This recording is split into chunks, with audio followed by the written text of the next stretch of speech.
Geronimo Stilton is a long-running series of kids' books originally published in Italian and later translated into English. There are over 70 books now, and I read the first 20. And boy, do I have some thoughts. We're going to be exploring the book plots, characters, and the illogicalness of so many things, and the terrible, terrible, terrible puns that make up most of the book's humor. I know it's a kid's book, but they should still make sense. If you like these videos, feel free to subscribe. I really appreciate it, and I come up with videos weekly on books and crazy novels. Now, back to this week's episode. Before I get into the books, I want to highlight some of the important information about the characters. The main character is the titular Geronimo Stilton. He has his sister Thea, cousin Trap, and nephew Benjamin. There was also his grandfather William Shortpaws, the staff at the Rodents Gazette, and an extended family. Geronimo's main characteristic is a nervous, traveling-hating, adventure-despising, quiet newspaper publisher. Thea is an adventure addict and Trap is a prankster, and Benjamin is just sweet. Remember these characteristics for the books. So now, the books. I read the first 20 Geronimo Stilton books in 2 days, from Lost Treasure of the Emerald Eye to Surf's Up Geronimo. Some of the books are really enjoyable. Some of the books make no sense whatsoever, and some of them are trash. I'm going to be grading each book on a scale of 0 to 5 wedges of cheese. Because they're mice. I'm so clever. Book 1 is The Lost Treasure of the Emerald Eye. Geronimo Stilton, along with his sister Thea and his cousin Trap, find a treasure map and are looking for the treasure of the Emerald Eye on a deserted island. They sail a boat and sink it on the way, and then have to survive. Oh right, and Benjamin, a little kid, sneaks on and ends up endangering himself, even though the rest told him he was too young to go. This is strike 1 for him in the someone wants to die count. Geronimo eats clams prepared by Trap, and they are very bad and cause him to puke a lot the next day. They end up not finding the treasure, but they do end up finding a beach resort on this deserted island, and the manager flies them home first class. It's a very nice manager. Oh, and the treasure is a big green lake in the middle of the island that makes the island look like an eye. Some treasure. This book is a solid introduction to the characters and their main characteristics, which we will explore more in depth later, and sets up the world fairly well. They do pull a Velma with Geronimo's glasses that is never mentioned again in any of the books, but overall, it is a solid first adventure. 5 slices of cheese. Book 2, The Curse of the Cheese Pyramid. William Shortpaw, who is a cheapskate, fires all the staff except for the family. He then splurges on fancy jobs with Thea and sends Geronimo to Egypt to interview a professor of renewable energy on the worst airline ever. Dirt cheap airlines. So bad you can't even get insurance for it. Terrible pilots. Which is a recurring theme in Geronimo Stilton books. When he arrives, they explore a pyramid and the professor falls victim to a curse, losing his memory. Geronimo gets home a few months of an ocean voyage later, and he and his family, as well as the only employee who agreed to work for free, Chief T. Paws, whose name always reminds me of the pudding people, trick him into leaving. They rehire everyone, the end. This book is pretty disjointed with 2 main plots that are interconnected but fairly separate. 4 slices. Book 3 is Cat and Mouse in a Haunted House. I love that title. Geronimo Stilton gets lost driving in the woods, finds an old castle, not on any map, and explores it. But this is a lie! From the very first book, Canny Cat Castle has been on the map of the island. What is he trying to pull? That is on the map. It's not an abandoned castle. Anyways, lots of Halloween-style pranks are pulled by 2 teenage cats on him, and he invites his family to a castle haunted with cats. He brought his family, probably to kill them. That cold-blooded monster. Also, it brings up the Battle of Rataloo, which is an example of its terrible pun-based humor. How did mice beat cats in a war? This is not like the Allies versus the Axis. This is like playing a game of Civilization and you have a Panzer tank and AI has swordsmen. Not fair at all. What world do they live by? Tom and Jerry rules? 2 slices of cheese because Geronimo isn't a good family member and it's dumb how mice beat cats. 4th book is I'm Too Fond of My Fur. Geronimo Stilton, the great adventure hater, goes on a trip to Mouse Everest. I know. To bring a notebook to his friend, the brilliant but eccentric and paranoid Professor Paws von Volt. They climb Mouse Everest in a matter of days. Geronimo gets kidnapped by the abominable snow mouse, or Yeti, and it turns out that Professor von Volt has been treating a baby Yeti who became sick with Yeti pox as he develops a time machine. Very unrealistic. Climbing Everest in a few days, Yeti pox? I'll believe in the time machine, but not the Yeti family. If it had been Big Mouse, maybe. 2 slices of cheese. Book 5, 4 Mice Deep in the Jungle. Geronimo was quasi-kidnapped and tricked into signing up for a survival wilderness camp in the remote ratty-trap jungle by a real mosquito. Anyway, he has too many fears, so his family sends him there. By the end of the 1-week camp, all the fears, except for cats, are gone. This will not stay this way, so for lack of continuous character growth, 1 slice of cheese.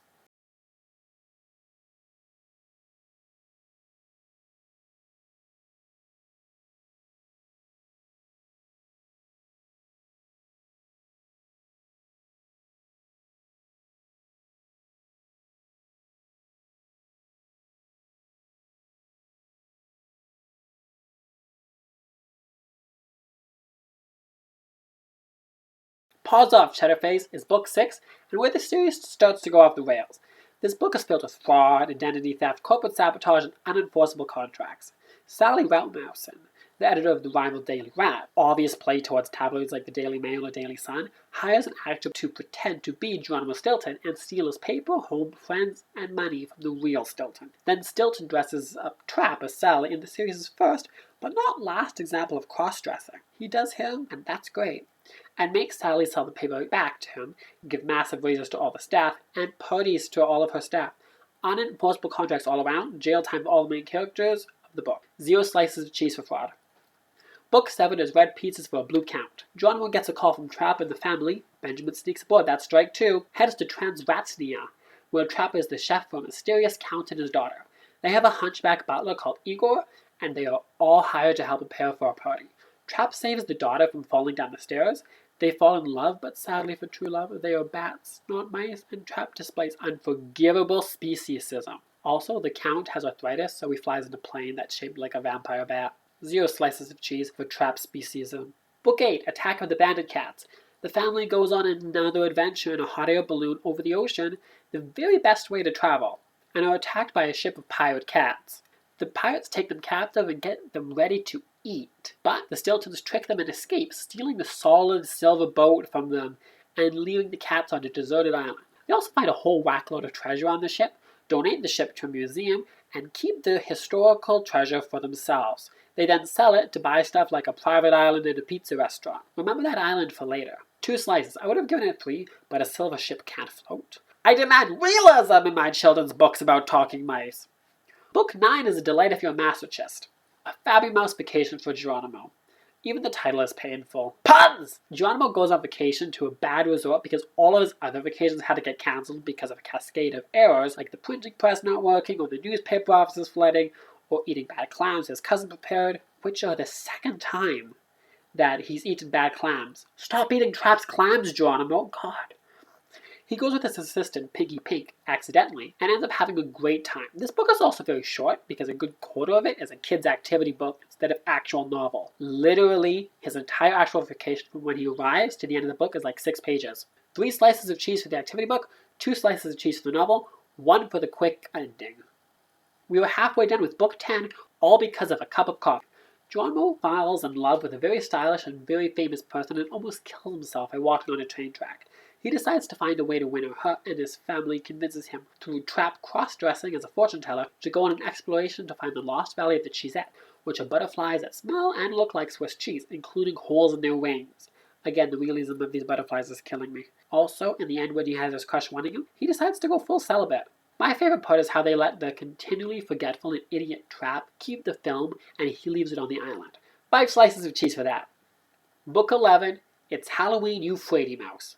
The second book, after Cat and Mouse in a Haunted House, to be set on a Halloween, and as I have already said, they are starting to run out of ideas for plots for the books. Pinky Pink helps Geronimo find someone that can help him with research for a Halloween-themed book he's being forced to write by his company that he runs and controls, and he meets creepy Ella Von Cacklefur, the daughter of a mortuary owner who forces Geronimo to kiss her before she'll let him leave. He still invites her to a Halloween party he's throwing at her house and doesn't immediately block her on all social media. 2 slices of cheese. Book 12 is Merry Christmas, Geronimo, as we go from one holiday-themed book to the next. Geronimo is getting ready for Christmas. As he gets ready, he lights a candle as part of his leave for work routine, and then on his way to the office, a very long walk today. Remember this. He buys a few gifts. He has a fun day, and when he arrives at home, his apartment is burning down. They put it out, but everything is ruined. Luckily, Trap's friends and some hired contractors manage to fix it, taking it from flooding apartment to a fixed apartment with new furniture, paint, carpeting, and a 5-course dinner in 60 minutes. This might be the most egregious stretching of realism we will see, but that's okay. I can ignore it. 4 slices of cheese because it does have a nice message, and the countdown is amusing. Book 13 is Phantom of the Subway, and features the Stiltons minus Benjamin, but plus Pinky Pink, exploring the currently abandoned subway system of New Mouse City, trying to solve the mystery of the cat marks, sounds, scratches, and shadows that have been seen there. They explore more, and Geronimo and Trap are almost killed by a subway train, which is still running despite despite the subways being closed. And they find that it has been employed by Professor Paz von Volt so he could move his lab. Because someone found his secret rooms in the von Volt designed subway system, he needed to move. In order to have time to pack, he designed and built a massive robot cat that he spends most of his time piloting around the subway system to scare people away. Also, Sally Rasmussen makes an appearance as the person who found his lab and tries to steal his stuff. Once stirred because Von Volt is one of those idiot geniuses. Book 14 is The Temple of the Ruby of Fire, and it's an environmentally themed book about not cutting down the rainforest, which is a message that every 8 to 12-year-old can relate to. Paz von Volt invites him to the rainforest to meet a few Aboriginal mouse tribes as they search for the lost Temple of the Ruby of Fire. They find it really easily, what a shock, and discover that the ruby is a massive, head-sized ruby that acts as the top of an oil well that has been in use for centuries. Sadly, so do the logger mice, and they grab the diamond. Monkeys attack, Indiana Jones 4 style, and the day is saved and the loggers are arrested. Also, the doctor at the resort they wait for Von Volt at, Dr. Wacky Whiskers, is the reason we have anti-vaxxers, with his belief that everything can be cured with an injection. Damn it, Wacky Whiskers, 0 stars. Book 15 is the Mona Mousa Code, and goes back to the subways, the second subway mystery in 3 books, with another mystery, this time about a secret building and treasure that can only be found by following a map underneath the Mona Mousa. This book is so obviously a pull-off of the Da Vinci Code, except they stay entirely in New Mouse City, and they solve the mystery in 120 illustration-filled pages. I really liked the Da Vinci Code when I read it many years ago, but I don't like how they went back to the subway so soon. So let's split the difference and give it 3 slices of cheese.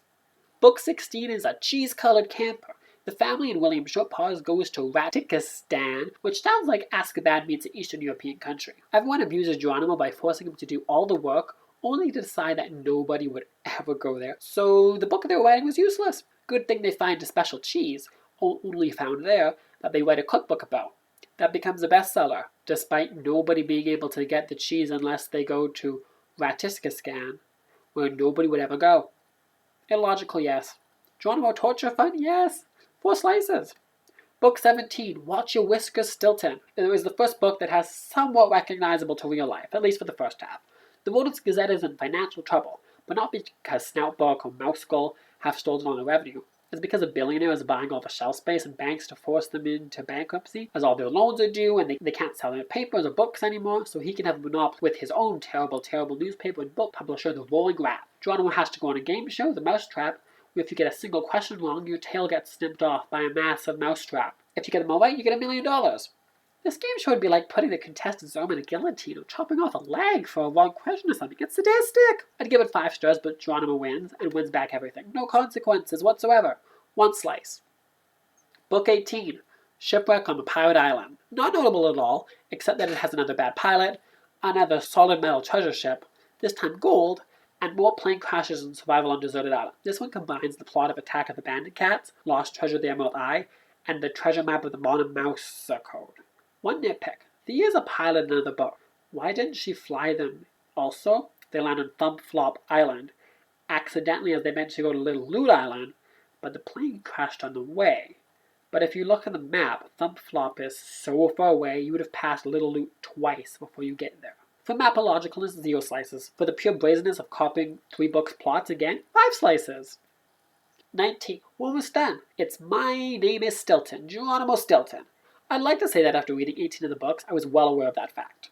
This book concerns Geronimo Stilton having a new assistant called Pinky Pink, who you might recognize as somebody already being in at least 2 books already, Fabulous Vacation for Geronimo, and The Phantom of the Subway. So this book should really be 8th in the series, not 19th, because he is hiring a character that already works for him. Also, Pinky Pink gets an assistant almost immediately, Melody, but she never appears again as far as I can tell. 2 slices of cheese. Finally, Book 20, Surf's Up Geronimo. Geronimo goes on a horrible vacation. It's basically a clone of Fabulous Vacation, except no Pinky Pink, when it would actually make sense, and the whole book actually focuses on his vacation, not like the last 6 pages of the book. This vacation also really sucks, and it's really amusing. It's more torture Geronimo fun. Also, more bad pilots, another terrible airline, this time Last Gasp Airlines, and Trap is a terrible friend to Geronimo. 2 slices of cheese. And that's the books. So now let's move on to the characters. Geronimo Stilton, the titular character, is a scaredy mouse. I'd say scaredy cat, but he's not a cat. And the publisher of the Rodents Gazette. He also hates adventures, exploring, and leaving New Mouse City. Not that this stops him from going on crazy adventures in 12 of the 20 books, including 4 of the first 5. He is also rich and usually in charge, except when the plot needs him not to be in charge, usually when Grandfather Shortpaw is around. He also has weird ways of getting to work, but we'll get to that in the next section.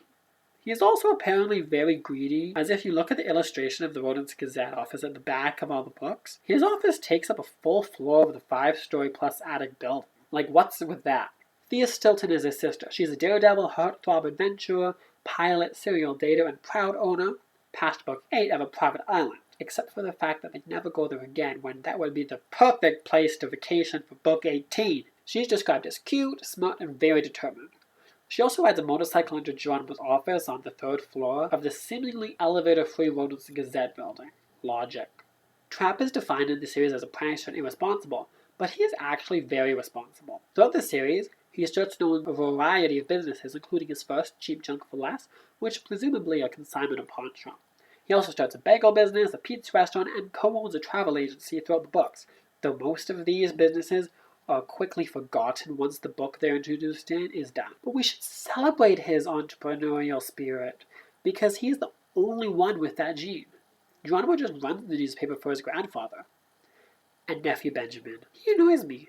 He's sickeningly sweet, annoying, and not very good listener, always sneaking to their adventures. I think he has a death wish. And also, whose kid is he? Is he Thea's kid? Because we've never met any other of Geronimo's siblings. Trap is a cousin to Geronimo, and, yeah. Benjamin Stilton, minus 5 slices of cheese. I also want to talk about Professor Paz von Bolt. He invents a time machine and a telekinesis ray, and an invisible plane and a solar-powered submarine, and the New Mouse City subway system. But he also wastes his time making cheese-flavored ink and whisker curlers and interactive yo-yos. Maybe he should just, stick with the physics-breaking things and let someone else worry about edible ink? Now let's talk about the illogicalness of this all. There are many illogical parts about Geronimo Stilton, and I'm not even going to start with any of the talking mice thing, because it's a kid's book, and that is okay. I have to wonder, since it is a book series about a talking mouse, and this is the internet, I wonder if there are any furry culture around Geronimo Stilton. I have seen things that no one was ever meant to see. There was a lot of furry culture around Geronimo Stilton. Oh dear Lord, wow, okay. Why does Rule 34 have to exist? Moving on, one of the biggest inconsistencies is how Geronimo gets to work. In Book 2, he takes a taxi. In Book 9, he takes the bus. In Book 12, he walks. In Book 13, he takes the subway. In Book 19, he has a driver. But if you look at a map of New Mouse City, he lives literally a block away from the newspaper. Who takes a subway when you work a block away? It probably took you further away just to walk to the subway to take it to work. That's illogical and stupid and dumb. This is very silly. 0. Another inconsistency is the constant reset of the characters. From Trap's businesses to Geronimo's fears, the characters are always reset. Many books and TV shows do this, and it's fine. But it is egregious here because there is a whole book, 4 Mice Deep in the Jungle, that focuses on Geronimo getting over his fears. But the very next book, his fears are back. This is ridiculous, and ruins the whole concept of the book. Also, Book 17, Watch Your Whisker Stilton, puts the Rodents Gazette in peril. It isn't the first time it happens. It happens in Curse of the Cheese Pyramid, and Paws Off Cheddarface. But, like I mentioned in that book's review, the Rodents Gazette should have been in trouble way before. The books have email and internet news sites. And let's be honest, Snoutbook and Mousekull are probably taking all of their money. The Daily Rat is probably thriving because they use clickbait and misleading headlines I can just tell. But I can't see the Rodents Gazette doing that. So how are they staying afloat? They need the billionaire toilet inventor, yes really, from Watch Your Whisker Stilton to save them. There are many more things, but this video is getting really long, and we need to move on to the book's humor.